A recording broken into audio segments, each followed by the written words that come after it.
आज हम आश्रम व्यवस्था इसको समझेंगे। आश्रम व्यवस्था के मतलब कितने भागों में इसको बांटा गया है और आश्रम व्यवस्था जीवन के लिए क्यों जरूरी है और हमारे पुराणों और महाकाव्यों में इसका उल्लेख देखने को मिलता है। तो आश्रम व्यवस्था में हम किन बिंदुओं को समझेंगे, पहले तो हम इसका परिचय लेंगे, आश्रम व्यवस्था के बारे में थोड़ा जानेंगे। आश्रम की अभिव्यक्ति, आश्रम व्यवस्था का विकास, आश्रमों की प्रतिष्ठा, 4 आश्रम और उनके धर्म व कर्तव्य। इसके बाद ब्रह्मचर्य आश्रम, ब्रह्मचारी के अध्ययन की अवधि, ब्रह्मचारी के प्रकार। तो इसमें हम ब्रह्मचर्य आश्रम को समझेंगे। इसके नेक्स्ट वीडियो में हम अन्य आश्रमों को समझेंगे, जिसमें गृहस्थ आश्रम और वानप्रस्थ, संन्यास, जो 3 बचे हुए आश्रमों को अगले वीडियो में समझेंगे। तो आज हम पहले ब्रह्मचर्य आश्रम के बारे में जानेंगे। उससे पूर्व हम आश्रमों की अभिव्यक्ति और आश्रम व्यवस्था का विकास, आश्रमों की प्रतिष्ठा, 4 आश्रम और उनके धर्म व कर्तव्य को विस्तार से जानेंगे। हमारे जो हिंदू संस्कृति के अनुसार जीवन को 4 भागों में बांटा गया है। इन 4 भागों में 25-25 वर्ष का अंतर रखा गया है। जैसे ब्रह्मचर्य के लिए 1 से 25 वर्ष, उसके बाद 25 से 50, जिसमें गृहस्थ जीवन यानी गृहस्थ आश्रम, उसके बाद वानप्रस्थ 50 से 75 और उसके बाद संन्यास। तो इस प्रकार से जीवन को टोटल 100 भागों में बांटा गया। ये आश्रम व्यवस्था रखने का कारण ये था कि जीवन को संतुलित बनाया जा सके, संतुलित जीवन जिया जा सके, यानी मनुष्य का जो अवस्था, जिस समय उसका वो कार्य, उसका करना, उसका धर्म है, उसको करे। जैसे अध्ययन काल में, यानी जब वो ज्ञान प्राप्त कर रहा है तो वो ज्ञान की प्राप्ति करे, और उसके बाद जब वो ज्ञान की प्राप्ति करने के बाद गुरु को दक्षिणा देकर वापस अपने घर लौटता है 25 वर्ष के बाद, तो वह फिर गृहस्थ जीवन का निर्वहन करे और गृहस्थ जीवन की जो जिम्मेदारियां हैं उनका पालन करे, और उसके बाद ईश्वर भजन के लिए वह गृह का त्याग करे और बाद में बिल्कुल ईश्वर के ध्यान में मग्न रहे, ताकि उसे मोक्ष की प्राप्ति हो सके, या उसके जो कर्म हैं उनमें जो पाप कर्म या जो उसके जो भी उसकी गलतियां जीवन भर रही हैं वो उसको सुधारे और ईश्वर का स्मरण करे। तो ऐसा एक तरह से इसका संदेश यही रहा है कि मनुष्य अपने जीवन को एक संतुलित रूप से जिए। आश्रम व्यवस्था का उद्देश्य यही रहा है। तो आज हम समझते हैं भारतीय समाज में मनुष्य के जीवन को सुसंस्कृत, सुसंगठित और सुव्यवस्थित करने के लिए आश्रम व्यवस्था जैसी संस्था की नियोजना की गई थी। तो कैसा जीवन सुसंस्कृत, सुसंगठित और सुव्यवस्थित करने के लिए आश्रम व्यवस्था जैसी संस्था की नियोजना की गई। प्राचीन हिंदू विचारकों ने मानव जीवन को समग्रता पूर्वक व्यक्तित्व रूप प्रदान करने के लिए तथा आध्यात्मिक उत्कर्ष के लिए उसे आश्रमों के अंतर्गत विभाजित किया था।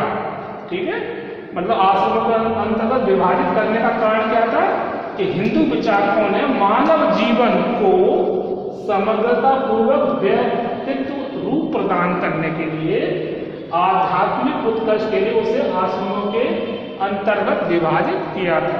इसके बाद आश्रम की अभिव्यक्ति, इस टॉपिक को समझेंगे तो आश्रम की अभिव्यक्ति क्या है।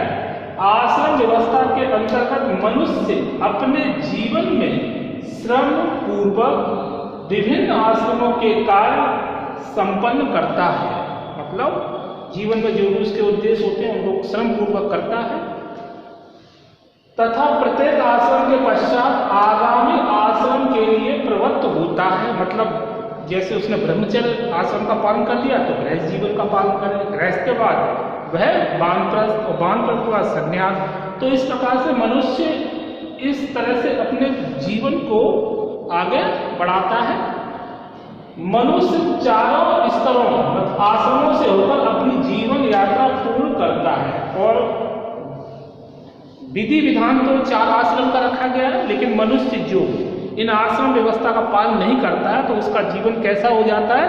अनियंत्रित और विभिन्न संकटों से पूर्ण। क्योंकि मनुष्य का जो आयु है वो निश्चित है, लेकिन मनुष्य उसमें भूलवश अपने आश्रम व्यवस्था में असंतुलन पैदा करके अपने जीवन को एक तरह से कलंकित करता है, जीवन को बर्बाद करता है। क्योंकि जीवन में जो कार्य उसके निश्चित कर दिए गए जिस समय करने के लिए, जिस आश्रम व्यवस्था के अंतर्गत, उनका उसको पूर्ण करने से ही उसका जीवन संतुलित बना रहता है। तो यह मनुष्य योजना श्रमयुक्त थी, जो मनुष्य के जीवन को परिश्रम के आधार पर विकसित करती थी। तो आश्रम व्यवस्था जो है वो किस पर आधारित है? श्रमयुक्त है और परिश्रम के आधार पर विकसित करती है। आश्रम की अभिव्यक्ति में व्यक्ति को निष्ठायुक्त क्रिया और सर्वोत्तम प्रयास सहायक होता है। तो ये आश्रम व्यवस्था बहुत से लोगों में ये देखा गया है कि वो गैर जिम्मेदारी रहते हैं। जब उनको अध्ययन करना चाहिए तो अध्ययन नहीं करते, जब गृहस्थ जीवन के उत्तरदायित्व का पालन करना चाहिए तो वो उससे विमुख रहते हैं। और जब उनको ये लगता है कि अब वृद्धावस्था आ रही है तो ईश्वर का भजन करना चाहिए, वो ऐसा नहीं करते। तो ऐसा जीवन श्रम न करने के कारण होता है। और इसीलिए हमारे वेद पुराणों में इसका उल्लेख किया गया है कि मनुष्य को श्रम करते रहना चाहिए और विभिन्न जो उसकी जिम्मेदारियां उसको निभाते रहना चाहिए। इससे मनुष्य का जीवन अब स्वतः ही एक संतुलित धारा में बहता रहता है। तो यहाँ आश्रम की अभिव्यक्ति में यही बात कही गई है। इसके बाद आश्रम व्यवस्था का विकास किस प्रकार से विकास हुआ? तो आश्रम व्यवस्था का उद्भव उत्तर वैदिक काल में हो चुका था। कुछ विचारकों का मत है कि आश्रम व्यवस्था का प्रचलन महात्मा बुद्ध के बाद, मतलब कुछ विद्वान मानते हैं कि आश्रम व्यवस्था का जो प्रचलन है महात्मा बुद्ध के बाद अथवा पिटक की रचना के बाद हुआ था। क्योंकि इन रचनाओं में इनका उल्लेख नहीं मिलता है। तो ये इसका लॉजिक है कि पिटक ग्रंथ और महात्मा बुद्ध के बाद इस व्यवस्था का विकास हुआ, क्योंकि उस समय की रचनाओं में इसका उल्लेख देखने को नहीं मिलता है। ब्राह्मण ग्रंथों, जबकि ब्राह्मण ग्रंथों, आरण्यकों और उपनिषदों के रूप में जो उत्तर वैदिक साहित्य है उसमें चारों आश्रमों की सत्ता का संकेत विद्यमान है, जबकि ब्राह्मण ग्रंथों, आरण्यकों, उपनिषदों में आश्रम व्यवस्था का उल्लेख देखने को मिलता है। यह भी बताया गया है कि चारों आश्रमों में क्या क्या धर्म और कर्तव्य हैं। तो आश्रम व्यवस्था से ये तात्पर्य है कि मनुष्य के कर्तव्य, अपने कर्तव्यों का पालन करना जो उनको दिए जाते हैं। जैसे मनुष्य अध्यापन के लिए जब बच्चे को बोला जाता है कि आप पढ़िए, अपना जीवन एक तरह से संस्कारित बनाइए, ज्ञान अध्ययन के द्वारा अच्छी अच्छी बातें सीखिए, तो उस समय उसका कर्तव्य क्या है एक बच्चे का, बालक का, कि वो गुरु के आश्रम में रहकर अपना अध्ययन अध्यापन पूर्ण करे, जिससे कि उसका मन मस्तिष्क परिष्कृत हो सके और ज्ञान का भंडार बन सके। और इसी का वह गृहस्थ जीवन में उसका पालन कर, गृहस्थ जीवन में प्रवेश कर वह उस ज्ञान का उपयोग करते हुए अपने जीवन को चला सके। और जब इसके बाद जब वह अपने एक तरह से गृहस्थ आश्रम को पूर्ण करता है तो उसके बाद वह वानप्रस्थ के समय उसी ज्ञान का प्रयोग करते हुए ईश्वर की आराधना में लीन रहे और बाद में वह ये प्रयास करे कि उसे मोक्ष की प्राप्ति हो सके और इस संसार से उसका उद्धार हो सके। इसके बाद आश्रमों की प्रतिष्ठा, इस टॉपिक को समझेंगे। बौधायन धर्म सूत्र के अनुसार आश्रम व्यवस्था का पहला पुत्र कपिल द्वारा तो बौद्धायन के धर्म सूत्र के अनुसार बताया जाता है कि यह आश्रम व्यवस्था जो है वो प्रहलाद के पुत्र कपिल द्वारा इसका प्रारंभ किया गया है। उसमें उल्लेख किया गया है देवताओं की स्पर्धा में मनुष्यों ने इसका सूत्रपात किया था। तो बौद्धायन ने एक तरह से इस पर प्रकाश डालते हुए बताया है कि जो प्रहलाद के पुत्र कपिल द्वारा इसका किया गया, उसमें इसका उल्लेख किया गया है बौद्धायन सूत्र में। देवताओं की स्पर्धा में मनुष्य ने इसका सूत्रपात किया था। देवता यह मानते थे कि आश्रम व्यवस्था उन्नत और विकसित समाज के लिए आवश्यक है। तो ये इसका एक लॉजिक भी है कि एक उन्नत और विकसित समाज जब ही संभव है जब मनुष्यों का जीवन संतुलित होगा। अगर वो असंतुलित जीवन जीते हैं, दुर्व्यसनों में लगे रहते हैं, अध्ययन अध्यापन नहीं करते हैं, गृहस्थ जीवन की जिम्मेदारियों का पालन नहीं करते हैं, तो ये जीवन क्या है, असंतुलित है। जबकि आश्रम व्यवस्था उन्नत और विकसित समाज के लिए आवश्यक है, यही हमारे धर्म ग्रंथों में बतलाया गया है। अतः दूसरों को भी उसे अपनाना चाहिए। महाभारत, ब्राह्मण पुराण और वायु पुराण में आए एक श्लोक के अनुसार ब्रह्मा द्वारा 4 वर्णों के समान 4 आश्रमों की भी स्थापना की गई है। ब्रह्म 4 आश्रमों की स्थापना का संकेत संभवतः इसलिए भी दिया गया है कि आश्रम व्यवस्था जीवन की अत्यंत उन्नति और विकसित व्यवस्था थी। तो ये आश्रम व्यवस्था क्या है, जीवन की अत्यंत उन्नत और विकसित व्यवस्था मानी जाती है। इसके बाद 4 आश्रम और उनके धर्म का कर्तव्य। तो आश्रम व्यवस्था जैसे हमने देखा कि ब्रह्मचर्य, गृहस्थ, वानप्रस्थ और संन्यास, लेकिन उनके जो धर्म और कर्तव्य भी हैं। यदि जैसे हम समाज में, जैसे मनुष्य सामाजिक प्राणी है और समाज में रहते हुए उसके तमाम उत्तरदायित्व रहते हैं और उनका पालन करना ही वह आश्रम व्यवस्था के अंतर्गत आता है, तभी उसकी उन्नति भी संभव होती है। तो यही इसमें बताया गया, मनुष्य के जीवन को कर्म के अनुसार व्यवस्थित करने के लिए 4 आश्रमों की व्यवस्था की गई है। वो 4 आश्रम कौन से? ब्रह्मचर्य, गृहस्थ, वानप्रस्थ और संन्यास। इन सभी में 25-25 वर्ष का अंतर रखा गया है। धर्म सूत्रों और महाकाव्यों में इनका स्पष्ट उल्लेख किया गया है। जैसे कि पतंजलि ने 4 आश्रमों का क्या कहा है? चातुराश्रम कहा है। पतंजलि ने 4 आश्रमों को एक शब्द दिया है।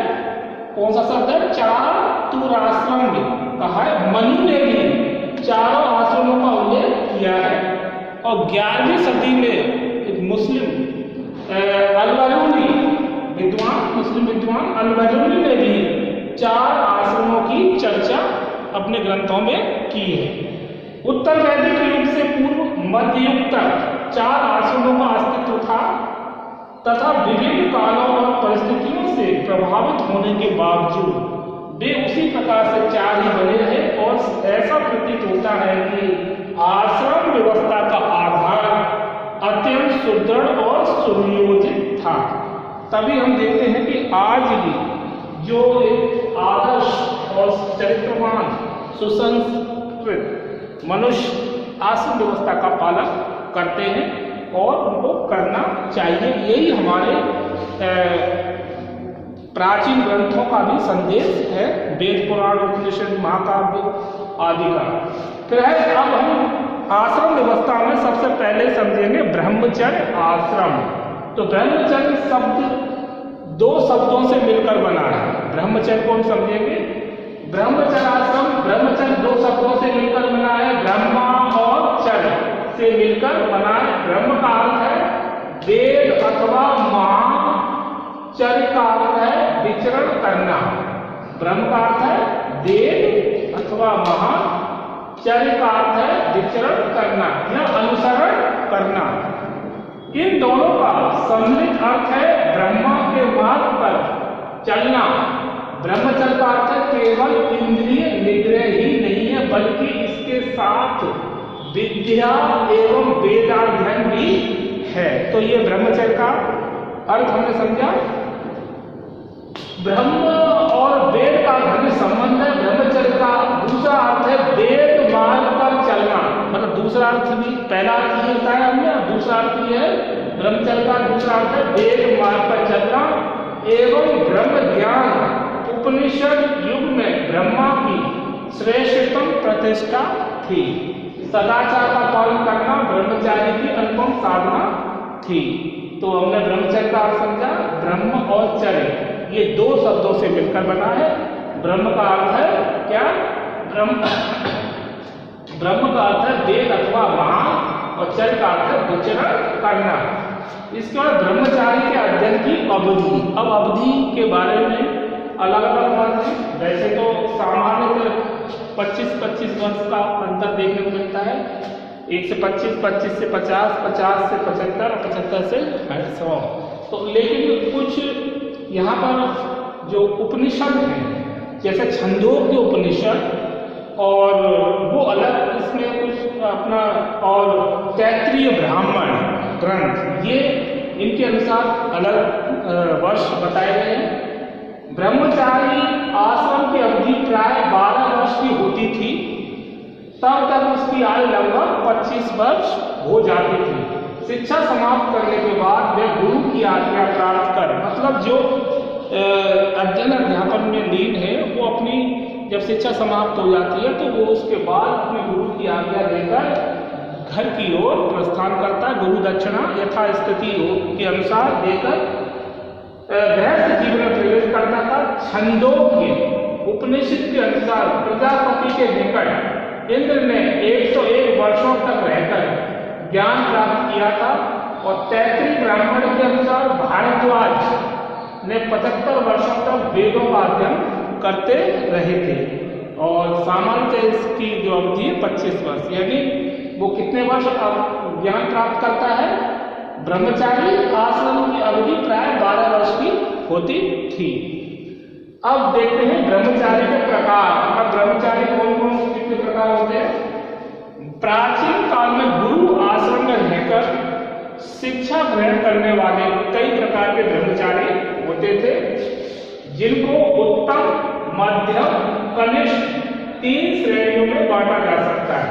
कितने प्रकार के? उत्तम, मध्यम और कनिष्ठ, ये 3 श्रेणी होती थी। शिक्षार्थियों के 2 वर्ग होते थे, उपकुर्बान और नैष्ठिक। शिक्षार्थियों के 2 वर्ग कौन से? उपकुर्बान और नैष्ठिक। उपकुर्बान वे विद्यार्थी होते थे जो विवाह होने के पहले गुरुकुल में रहकर 10-15 वर्ष बाद गृहस्थ जीवन में प्रवेश करने के लिए अपने घर लौटते थे। ये कौन से थे इस वर्ग के? उपकुर्बान। उपकुर्बान में वे विद्यार्थी जो विवाह होने के पहले गुरुकुल में रहकर 10-15 वर्ष बाद गृहस्थ जीवन में प्रवेश करने के लिए अपने घर लौटते थे। ऐसा ब्रह्मचारी यथाशक्ति गुरु दक्षिणा प्रदान कर गुरु से आज्ञा लेकर घर लौटता था। मतलब अपनी स्थिति के अनुसार, यदि कोई सामान्य है तो वो उस हिसाब से गुरु दक्षिणा देगा, और कोई राजा का पुत्र है तो वो उस हिसाब से। तो इस प्रकार यथास्थिति के अनुसार वे गुरु दक्षिणा प्रदान कर वे अपने घर वापस लौटता गृहस्थ जीवन के लिए। और उपकुर्बान विद्यार्थियों में 3 प्रकार के स्नातक होते थे। अब पहला हमने उपकुर्बान में विद्यार्थी में 3 प्रकार के स्नातक होते थे, वेद स्नातक, व्रत स्नातक और वेद व्रत स्नातक। तो उपकुर्बान विद्यार्थियों में कितने प्रकार के? 3 प्रकार के थे, वेद स्नातक, व्रत स्नातक और वेद व्रत स्नातक। नैष्ठिक ब्रह्मचारी, अब हमने पहले उपकुर्बान को समझा, अब हम नैष्ठिक के बारे में जानेंगे। तो नैष्ठिक ब्रह्मचारी वे होते थे जिनका 8 वर्ष की आयु में उपनयन संस्कार होकर 48 वर्ष का ब्रह्मचर्य व्रत रखते हुए 56 वर्ष तक अध्ययन रत रहते थे। ये नैष्ठिक ब्रह्मचारी होते थे जिनका 8 वर्ष की आयु में उपनयन संस्कार होकर 48 वर्ष का ब्रह्मचर्य व्रत रखते हुए 56 वर्ष तक अध्ययन रत रहते थे। तो आज हमने ब्रह्मचार्य ब्रह्मचर्य आश्रम के बारे में जाना। अब इसके आगे नेक्स्ट वीडियो में हम गृहस्थ आश्रम, वानप्रस्थ और संन्यास को विस्तार से समझेंगे। तो हमने पहले आश्रम की अभिव्यक्ति को समझा, आश्रम व्यवस्था का विकास इस प्रकार से हुआ।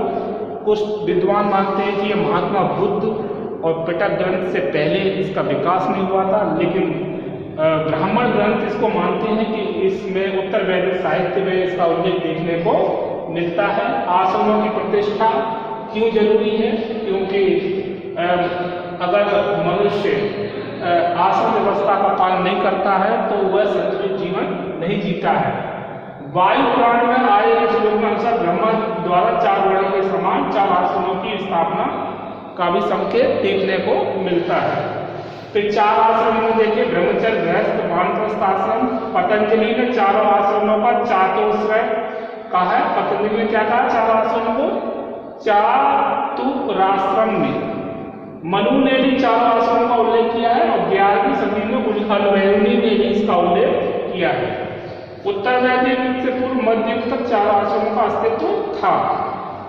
ब्रह्मचर्य आश्रम को हमने समझा कि ये 2 शब्दों से मिलकर बना है। ब्रह्म का अर्थ है वेद अथवा महान और चर्य का अर्थ है विचरण करना। ब्रह्मचारी के अध्ययन की अवधि कितनी?